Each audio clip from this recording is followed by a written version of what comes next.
Hello everybody, welcome to Sneha classes. आज इस class में हम लोग हमारा न्यू सीरीज स्टार्ट कर रहे हैं जो कि है क्लास 10 आईसीएससी का।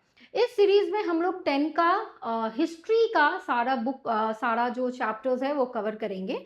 सिविक्स का भी कवर करेंगे, ज्योग्राफी भी मैं लेकर आऊंगी। ठीक है, तो ये मेरा इस सीरीज का पहला क्लास है जो कि हम स्टार्ट करेंगे हिस्ट्री का पहला चैप्टर से, जो कि है क्या, the first war of independence. Okay, as we know that ये जो चैप्टर है ये हर स्टूडेंट्स के लिए बहुत ज़्यादा ही इंपॉर्टेंट है, not just for the students of class 10, बल्कि ये हमारे हिस्ट्री का टॉपिक है तो ये सबके लिए ही रिलेटेबल है। जो कोई भी चीज़ का एग्जामिनेशन का प्रिपरेशन कर रहे हैं या अकेडमिक, ऑब्वियस अगर क्लास 10 में नहीं है 9 में भी है तो थोड़ा बहुत उनको ज्ञान इसका लेना ही होगा। ठीक है, चले स्टार्ट करते हैं। Okay, see first war of independence. देखिए इस चैप्टर में ना एक वर्ड है जो कि है क्या, वॉर।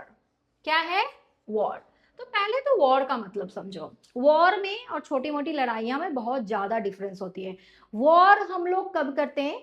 वॉर आप करते हैं जब किसी भी चीज का लिमिटेशन पार हो जाता है, जब आपके सहने की जो शक्ति है जब वो पार हो जाती है, तब जाके लास्टली हम लोग क्या करते हैं, विद्रोह करते हैं, वॉर करते हैं। समझ आई बात?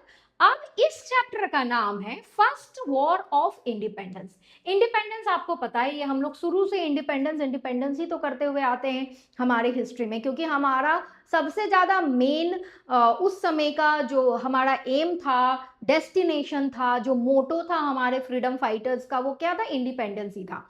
तो ये जो वॉर है इसको फर्स्ट वॉर ऑफ इंडिपेंडेंस बोला जाता है। मैं अभी इस चीज पे नहीं जाऊंगी क्योंकि इसके पीछे एक अलग ही हिस्ट्री है। इसको बोला जाना चाहिए फर्स्ट वॉर ऑफ इंडिपेंडेंस या नहीं, या फिर ये एक जस्ट सिपॉय म्यूटनी है, ये सब हम लोग आगे की क्लास में जब मैं लेकर आऊंगे तब डिस्कस करेंगे, उधर नहीं जाना है अभी। चलो ये देखो क्या है। अच्छा, फर्स्ट वॉर ऑफ इंडिपेंडेंस यानी कि द वॉर ऑफ 1857 है ना। इसका एक और आपको नाम पता होना चाहिए, that is the war of 1857 है ना। 1857 में जो लड़ाई हुई, तो ये लड़ाई क्या था, क्यों हुआ?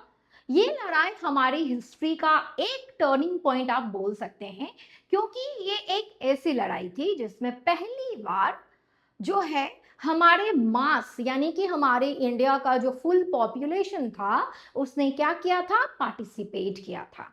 ठीक है, अब देखिए क्या है कि ये जो लड़ाई है, तो ये लड़ाई क्या हम लोगों ने ऐसे ही लड़ लिया, मतलब बिना किसी मकसद के, बिना कोई कारण के? ऐसा तो नहीं होता। मैंने पहले ही बताया, वॉर जो है वो आप ऐसे ही नहीं करते हैं।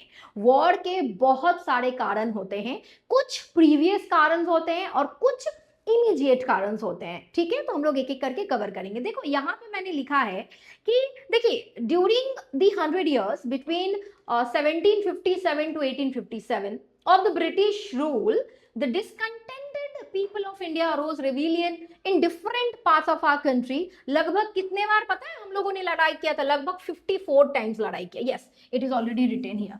कितना बार लड़ाई किया हम लोगों ने? 54 टाइम्स लड़ाई की गई। समझ गई बात?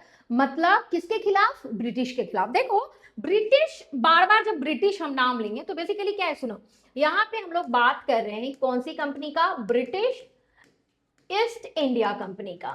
कभी भी ईस्ट इंडिया का, आप कभी भी ईस्ट इंडिया कंपनी नहीं बोलेंगे। क्या लगाएंगे पीछे में? ब्रिटिश ईस्ट इंडिया कंपनी लगाएंगे, क्योंकि ईस्ट इंडिया कंपनीज बहुत सारी थी। फ्रेंच ईस्ट इंडिया कंपनीज थी, पोर्तुगीज ईस्ट इंडिया कंपनी थी, डच ईस्ट इंडिया कंपनी थी, लेकिन हम जिसके बारे में पढ़ रहे हैं वो कौन सी है? वो है ब्रिटिश ईस्ट इंडिया कंपनी। इसका एस्टेब्लिशमेंट कब हुआ था? इसका एस्टेब्लिशमेंट कब हुआ था? इसका एस्टेब्लिशमेंट हुआ था 1600 ईस्वी में। कब हुआ था? 1600 ईस्वी में, जब एलिजाबेथ वन ने कुछ यूरोपियन मर्चेंट्स को ये हक दिया था, एक चार्टर जारी किया था और उन्हें बोला था कि ठीक है जाओ, तुम जो है एशियन कंट्रीज यानी कि इंडिया में तुम जाके क्या कर सकते हो? ट्रेड कर सकते हो। समझ आई बात? अच्छा, ये इसका स्क्रीनशॉट ले लो, मैं इसको हटाऊंगी क्योंकि मुझे और भी बहुत कुछ अभी लिखना है। देखिए समझ आई बात, हम क्या बोले? देखो इसके पीछे कहानी, फ्लो चार्ट समझते हैं, फिर उसके बाद टॉपिक में जाएंगे। सुनो, ये एक कहानी है। कहानी आपको पता होना चाहिए। आपको पता है वास्को डगामा है ना? वास्को डगामा ये कौन थे? ये एक पोर्तुगीज या ना पोर्तुगीज ट्रेवलर ही थे जो इंडिया में आए। कब? 1498 में। कहां पे लैंड किए थे? कालीकट में। समझ आई बात, कहाँ लैंड किए थे? कालीकट में। ठीक है, तो ये बात जो है, जब ये कालीकट में लैंड किए तो इनको पता चला ये इंडिया के बारे में कि इंडिया कितना ही ज़्यादा रिसोर्सफुल कंट्री है, यहाँ पे कैसे फुल ऑफ रिसोर्सेज है, और अगर हम लोग चाहेंगे, वो लोग चाहेंगे तो रिसोर्सेज का बहुत अच्छे से इस्तेमाल कर सकते हैं। यहाँ पे जब उन्होंने आया तो उनको इस चीज़ की जानकारी हुई कि एशिया में कोई एक कंट्री है, कोई एक कंट्री मतलब क्या, हमारी इंडिया है, जो फुल ऑफ क्या है, रिसोर्सेज है। वो जाते हैं अपने और भाई बंधुओं को बताते हैं, और ठीक है, और ये वाला न्यूज़ जो है, ये इंडिया का जो रिसोर्सफुल कंट्री होना, ये न्यूज़ जो है पूरे यूरोप में फैल जाती है। ठीक है, अब एलिजाबेथ के पास जो है बहुत सारी ईस्ट इंडिया कंपनीज जाती हैं किस चीज को लेके कि भैया हमको आप परमिशन दीजिए ताकि हम वहां पे जाके ट्रेड कर पाए। समझ आई बात? उस सबसे अप्रूवल किसको मिलता है? उस चार्टर में अप्रूवल जो है सिर्फ ब्रिटिश ईस्ट इंडिया कंपनी को मिलती है। किसको मिलती है? ब्रिटिश ईस्ट इंडिया कंपनी को। ओके, किसको मिलती है?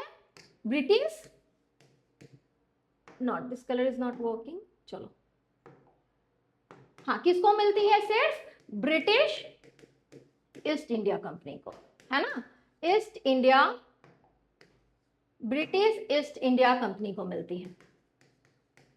ठीक है, और ब्रिटिश ईस्ट इंडिया कंपनी का एस्टेब्लिशमेंट कब हुआ था? 1600 ईस्वी में, ये याद रखेंगे आप लोग। क्लियर है? अब एस्टेब्लिशमेंट हो गया, परमिशन मिल गया, अब वो साढ़े 4-5 जो भी ग्रुप थे ट्रेडर्स के, मर्चेंट्स के, वो लोग आते हैं इंडिया में विजिट करते हैं। इंडिया में विजिट करने के बाद उनको एक बहुत अच्छी बात की रियलाइजेशन होती है कि इंडियन जो लोग हैं उनमें एक चीज की कमी है, और वो चीज क्या है पता है? यूनिटी। हमारे में किस चीज की कमी थी? यूनिटी की कमी थी, और इसी चीज का फायदा जो है वो किसने उठाया था?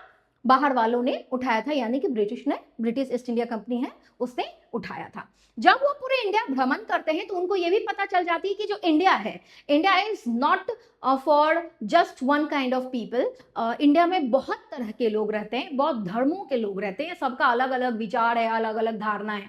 ठीक है, और इस चीज को अगर हम अपने काम के हिसाब से इस्तेमाल करें तो इंडिया जो है वो हमारे लिए बहुत एक अच्छा ट्रेडिंग स्पॉट बन सकता है, और ये चीज वो एक एक करके करते भी हैं। देखो कैसे, आपको पता है ब्रिटिश के आने से पहले ऐसा नहीं है कि ब्रिटिश आने के बाद ही इंडिया का हालत जो है बहुत ज्यादा डिटोरिएट हुआ या खत्म हुआ, नहीं, हम लोग उससे पहले भी, हमारी जो सोसाइटी थी उससे पहले भी बहुत कुछ हमारे सोसाइटी में चल रहा था। जैसे मान ली बहुत सारी प्रथा थी, जैसे ऑर्थोडॉक्स प्रिंसिपल्स थे, जैसे आपको पता है सती प्रथा चल ही रहा था।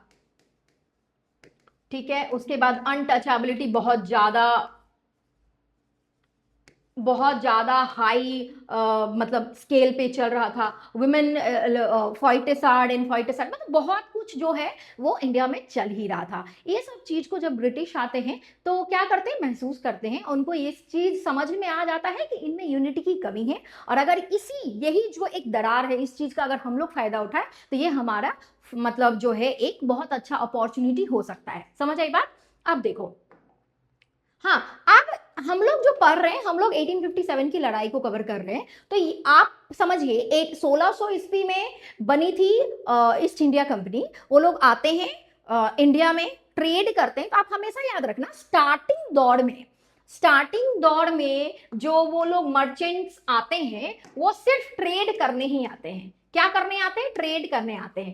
ऐसा नहीं है कि आते ही उनका मकसद हो जाता है कि इंडियन टेरिटरीज को अपने कब्जा में करना है, नहीं, बिल्कुल भी नहीं ऐसा। उनका, वो लोग आते हैं ट्रेड करने ही के लिए, लेकिन ये अपॉर्चुनिटी जो है कि हम इंडिया को अपने कब्जे में कर सकते हैं, उनके लोगों को हम परसुएड कर सकते हैं, इंडिया में रहने वाले लोगों को, ये अपॉर्चुनिटी जो है ये हम लोग खुद चल के उनको देते हैं।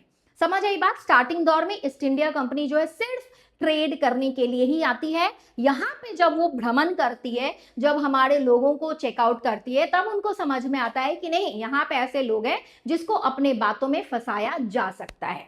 क्लियर है? तो देखो, अब वो लोग 1600 ईस्वी में ब्रिटिश ईस्ट इंडिया कंपनी बन चुकी थी। अब हम लोग जो पढ़ रहे हैं वो 1857 का पढ़ रहे हैं। तो आप समझ रहे हैं इतना ये जो स्पैन रहा है, ये ब्रिटिश चुप से नहीं बैठे थे और हम लोग भी चुप से नहीं बैठे थे, हम लोग भी लड़ाई कर ही रहे थे उनसे छुटकारा पाने के लिए। लेकिन आपको ये पता होना चाहिए कि आपके ऑपोजिशन में कौन है, आपके सामने में कौन कौन है, आपके सामने में था उस समय का सुप्रीम पावर जिससे आपको लड़ाई करनी थी। अब सुप्रीम पावर से अगर लड़ाई करना है तो भैया आपको भी उतनी मजबूती से ही लड़ाई करनी पड़ेगी। समझ आ रही है बात? तो पहले के दौर में क्या, जो हम लोग पढ़े ना कि 54 टाइम्स हम लोग लड़ाई किए थे। कितना टाइम्स हम लोग लड़ाई किए? 54 टाइम्स हम लोगों ने लड़ाई किया, लेकिन एक बार भी हम लोग को सक्सेस नहीं मिला। कारण क्या था कि ब्रिटिश से हम लोग लड़ाई तो कर रहे थे, लेकिन अब 10 आदमी मिलके आप जा रहे ब्रिटिश से लड़ाई करने के लिए, है ना। तो ये आप कोई भी, आप फॉर एग्जाम्पल, अगर मैं स्टूडेंट्स को हमेशा ये चीज बोलती हूँ, फॉर एग्जाम्पल अगर किसी भी स्टूडेंट को क्या है, स्कूल में उनके प्रिंसिपल से एक डिमांड फुल करवाना, मतलब उनको फुलफिल करवाना है। अब उस क्लास का एक स्टूडेंट जाएगा प्रिंसिपल के पास, पता है प्रिंसिपल गेट भी नहीं खोलेगा, पता है, क्योंकि उसको पता है कि बच्चा है या छोड़ दो उसको। लेकिन माइंडेड कि अगर उसी क्लास का पूरा स्टूडेंट होल, जो भी उसका नंबर ऑफ स्टूडेंट्स उस पर्टिकुलर क्लास में है, वो अगर पूरा ग्रुप मिल के उस प्रिंसिपल के पास जाए तो वो प्रिंसिपल उनकी बात भी सुनेगा और उनकी बात को पूरा भी करेगा। पता है क्यों? क्योंकि उनके पास है स्ट्रेंथ। उनके पास क्या था? स्ट्रेंथ है। समझ आई बात? उनके पास क्या है? स्ट्रेंथ है, जिसके बल से वो प्रिंसिपल से अपना बात जो है वो मनवा सकते हैं। तो यहाँ पे प्रिंसिपल में ब्रिटिश ईस्ट इंडिया कंपनी को बोल रही हूँ, और जो वन स्टूडेंट था वो हम लोग स्टार्टिंग दौर में इंडियंस ही थे। मतलब ब्रिटिश ईस्ट इंडिया कंपनी के सामने आप लड़ाई कर रहे हो तो आपको उस हिसाब से प्रिपरेशन करना पड़ेगा, लेकिन स्टार्टिंग दौर में हमारे पास उतना ज्यादा प्रिपरेशन नहीं था। नहीं तो हमारे पास मॉडिफाइड वेपन्स थे, ना ही हमारे पास तौर तरीका था कैसे लड़ाई करना है। वो पिस्टल से लड़ रहे हैं, हम लाठी मार रहे हैं, तो कोई कॉम्पिटिशन ही नहीं था। समझ आई बात? लेकिन ऐसा नहीं हुआ, ठीक है। एक समय आया, यानी कि यही 1857 एक ऐसा ईयर आया, ठीक है, जिसमें ये पहली बार एक बार जो है वो लड़ाई की गई, जिसमें इंडिया का होल पॉपुलेशन जो है वो पार्टिसिपेट किया था, और जिससे ब्रिटिश भी हिला था, उसको भी डर लगा था। उसको ये एहसास हो गया था कि अगर हम लोग जिस पॉलिसी पे काम कर रहे हैं, अच्छा ब्रिटिश किस पॉलिसी पे काम कर रहे थे, मुझे उस पॉलिसी का नाम जो है तुम लोग कमेंट में करके बताओ। ब्रिटिश किस पॉलिसी पे इंडिया में काम कर रहे थे, उस पॉलिसी का नाम मुझे कमेंट में करके बताओ। अब देखो क्या है, उनको इस चीज का एहसास तो हो ही गया था कि अगर हम लोग जिस पॉलिसी पे काम कर रहे हैं उसको बरकरार नहीं रखे तो इंडिया में उनका सर्वाइवल जो है वो इजी नहीं रहेगा आने वाले समय में। समझ में आई बात? मतलब 1857 रिवॉल्ट जो हुआ ये भी एक फेलियर ही है। इससे हमको इंडिपेंडेंस नहीं मिला या बड़ा कुछ फायदा नहीं मिला। एक ही फायदा मिला कि हम लोग जो है अपना स्ट्रेंथ ब्रिटिश को दिखा पाए। समझ आई बात? Okay, clear. चलो अभी थोड़ा सा आगे देखो। आप देखो क्या है, these risings were essentially local in nature and did not assume all India character. Obvious हम लोग पढ़ेंगे ही कि 1857 जो रिवॉल्ट है it was a failure. Actually ये क्या रहा? फेलियर रहा। क्यों फेलियर रहा? इतना अवेयर होने के बाद भी इसमें फुल इंडिया पार्टिसिपेट कर रहा था लेकिन फेल हुआ। कारण आपको पता होना चाहिए। पहला, लैक ऑफ यूनिटी। पहला क्या था? लैक ऑफ यूनिटी नहीं थी। दूसरा, ये सारे के सारे लोकल वॉर्स थे, इनका एजम्पशंस कभी भी इंडिपेंडेंस था ही नहीं। हाँ समझ आई बात? कभी भी ये लोग इंडिपेंडेंस के लिए नहीं लड़ रहे थे। ये आगे में डिटेल हम लोग करेंगे। लैक ऑफ यूनिटी बोलने का मतलब है, अच्छा एक और, लीडर एज अ मतलब absent of leaders, absence of leader मतलब यहाँ पे कोई एक, मतलब लड़ाई हर जगह से चल रही थी, कानपुर से, झांसी से, सतारा, अवध से, हर जगह से, मेरठ से लड़ाई चल रही थी और हर जगह से एक एक लीडर था।